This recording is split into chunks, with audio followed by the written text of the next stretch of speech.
Hello everyone. Welcome again to my channel Tech and Facts with a new episode where we are going to discuss about Flowable supported database details, its configurations, and in the last we have a database tables walkthrough. So let's have an overview of this episode which gives the clarity of what all topics we are going to discuss in this episode. That includes the details of the supported database types for Flowable product, recommendation of virtual machine configuration, database configuration for an Springboard application. In this demo, we'll be having an installation of PostgreDB, which we are going to use as an integration of Springboard application. And in the last, we'll be having tables walkthrough as well of the product. So these are the Flowable supported database, which is well tested by the product team. That includes the Oracle database having version 11G or 12C, then PostgreSQL, which is version 10 and above, MySQL version 5.7, MS SQL version 2017, DB2 version 10.x. Along with that, we have also support for H2DB, which is in-memory database, comes with the Flowable default configurations. So the following databases are officially supported and well tested. Flowable uses a standard JDBC connection and database interfaces. So other database implementations may also work, but they are not officially supported or tested by the Flowable product. The database schema is created by the Flowable product on its initial startup via Liquibase scripts. If Liquibase finds an empty database schema, it initializes the database by creating all the needed tables, indexes, sequences, etc. This we will see in logs as well in later part of this episode when we are going to start the sample application as an Spring Boot project.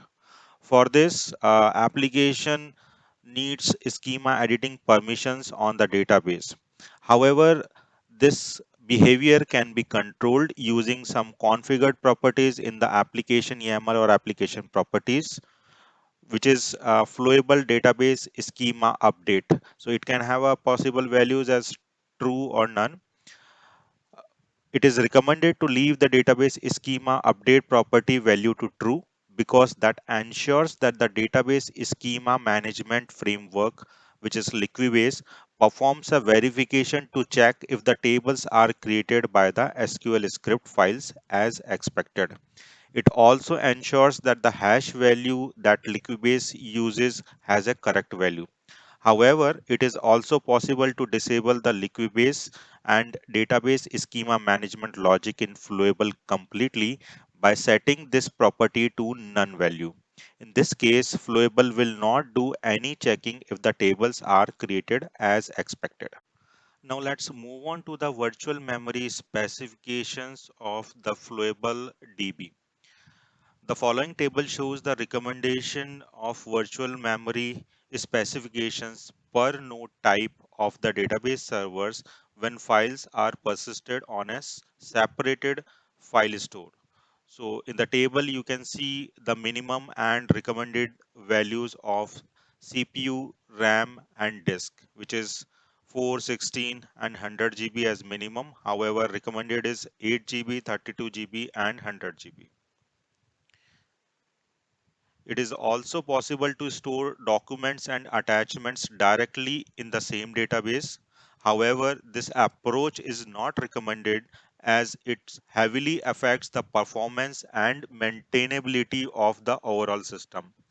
But if the files are persisted as blobs in the same database, the following specifications are applicable, which is there on your screen: the minimum and recommended values.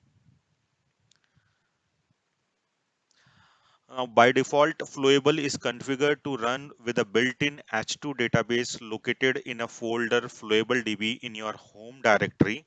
And this is the Maven dependency which you need to include in your Spring Boot application if you are using in-memory database.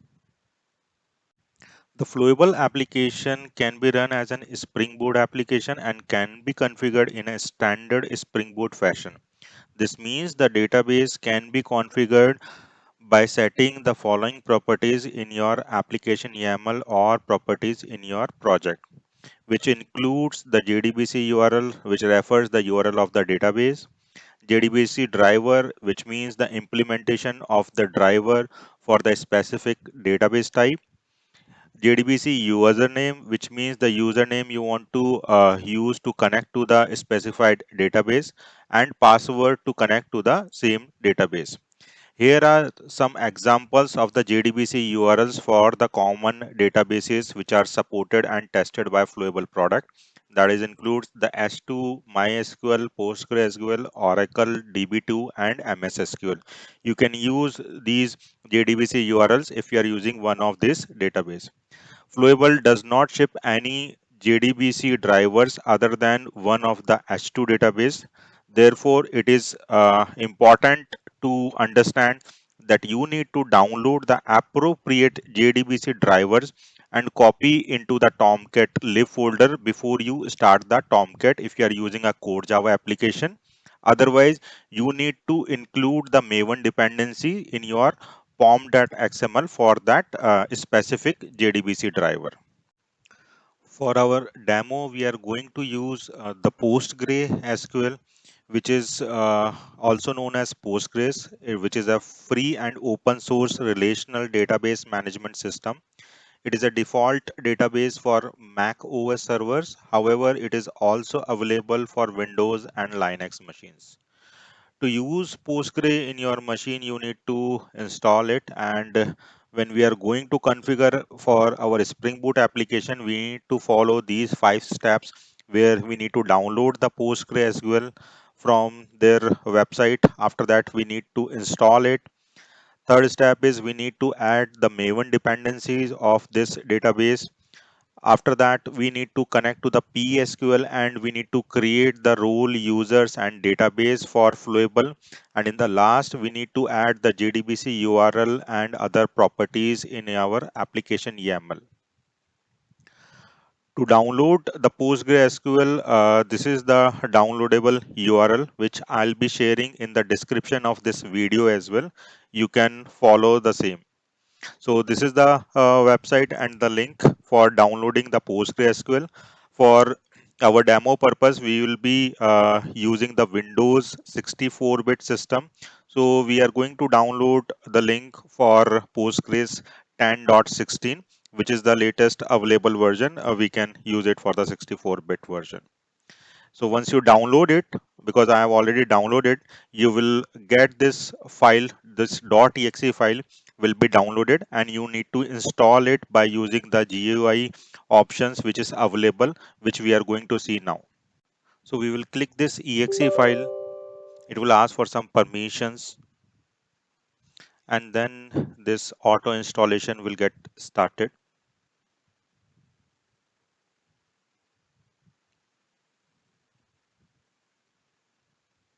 So you need to click on this next after this welcome screen. After that, you can change the directory if it is required, else leave it to the default location and click on next. Here you may choose the components you want to install in your system. You may uncheck the stack builder if it is required. Otherwise, you can click on next. After that, you can change the data location if it is really required. Otherwise, you can click on next. Here it will ask for this port number which they want to use it, make it default one. We'll click on the next. Then check the pre-installation summary here and we can click on the next button. So now it is ready to begin the installing of PostgreSQL on our computer. It will take some time for installation, so I'll pause this video for some time. So within 2 to 3 minutes, this installation will get complete. And once the installation gets complete, you will see this screen. Here, you will see the stack builder prompt. You can uncheck this option and we will use this builder for some advanced tutorials. So for now, I'm just unchecking it and click on finish button. So this installs the PostgreSQL. in your machine.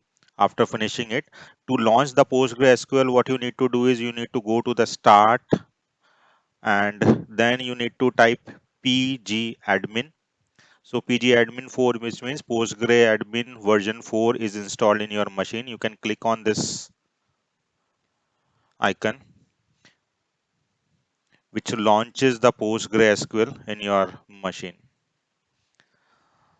So once done, you will see the pgadmin home page in a browser. It is taking some time. Yeah, so that's how it is open now. So after that, you need to give the password for this. We can give some password. Sorry, I think I gave some wrong password. Yep. So once you give the password, it will open this default page, and here you can see the dashboard by clicking on the servers.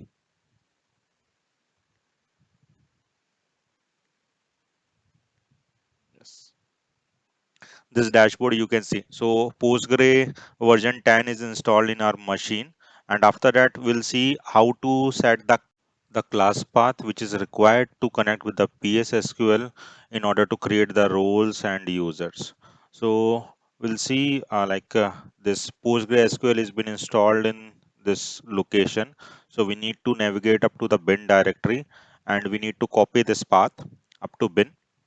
And to set the path, you need to open the environment variables. So on the run, you can type environment.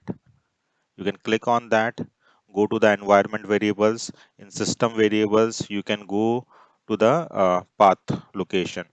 Here, if you add it, you need to add the bin directory and the lib directory of your PostgreSQL location in your machine. So it has been installed in C program files PostgreSQL 10, which is the default location. After that, you need to copy the path for bin and for lib. You need to click on the OK, and again OK, and third time OK, which in turn will set the class path. So post that, what you need to do is you need to connect with the PSQL and create the users and database for Flowable by using these scripts. So you need to create a role with a login password Flowable. You can have it any other name, but I'm using it as Flowable. You need to create again database Flowable, and need to give the privileges on the database Flowable to the role data Flowable. So as we already set the class path, so to open the PSSQL, what you need to do is you need to go to the command prompt, change directory to the C drive, and then you need to connect to the database by using this command psql hyphen space u, and then Postgres. Click on enter. It will ask for the password. You need to give the password. So once you enter the right password which you have chosen, you will be redirected to the root directory. So using this hash symbol, right, which defines that you are in a root directory, using that you can create or execute these statements for creating the role database and privileges. I have already executed this, so I'm not doing it again, but these are the simple steps which I'll share in my description as well. So once you do that, this database will be created with the name Flowable in your machine. So that's how you can create the database and roles as well. So let's see what all steps we have already completed. So out of 5, like we have already downloaded Postgre, installed it, and connected to the PSQL by creating the users and database. Now the things which is left is we can add the Maven dependency in the Spring Boot application. After that, we should configure the required properties in application.properties. So for that, I have a Spring Boot application here. You can see the sample application. I have already configured the details, and I'll take you through what all the properties you need it. just for the interest of time. I'm not going to create this project which was very basic and straightforward. So I'll take you through with the dependencies. This is the dependency of PostgreSQL, org.postgresql, and we are using this version 42.2.6, and it has an artifact ID PostgreSQL. Apart from that, what we have, the other dependencies, Spring Boot Starter Web, which uses the Spring MVC, REST, and Tomcat as default embedded server. The single Spring Boot starter web dependency transitively pulls in all the dependencies related to the web development, and it also reduces the build dependency count. After that, the other dependency what we have is org.flowable and flowable Spring Boot starter, which is a dependency to get included for the flowable engine. And apart from that, I have a dependency for this Lombok, which is a plugin, and writing it helps you to write the redundant code for getters and setters. And in the last, I have a Maven compiler plugin, which is used to compile the source code of a Maven project. And as the last step in the application properties, I have configured the PostgreDB details. You can see the driver class name, URL of Postgre. You can see here with the port number, the username and password which I'm using for this sample application. So with this, we are done with all the 5 basic prerequisites which is required to have a like other DB other than H2DB. We are using PostgreDB. So we have done all the 5 prerequisites. Now I'll quickly start this application. So this is my main class file, sample application.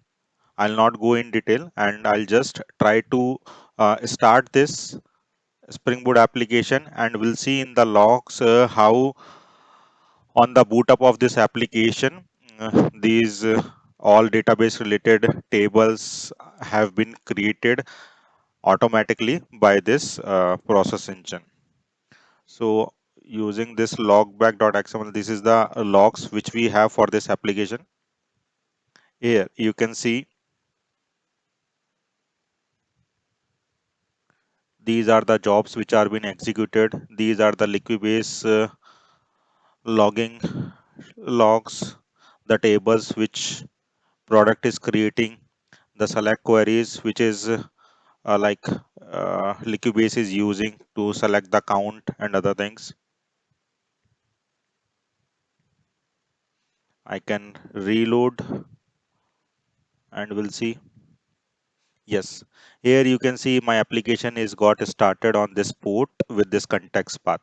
So the application has been successfully started by using this PostgreDB.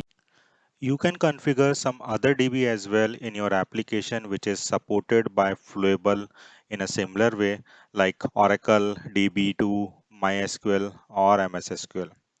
As this video is getting longer, so for the interest of time, I will talk about the database tables and other important details of DB for Flowable and their configuration in a separate video altogether. And I hope it was helpful and you can get benefited with this video. If you have any doubts, then you can leave a comment in the comment section and I'll try to respond you at the earliest. And if it is helpful, then please give a thumbs up by liking this video. Please subscribe to my channel if you have not done yet to get more videos on BPM and Flowable. Till then, stay safe and stay healthy. See you in the next episode.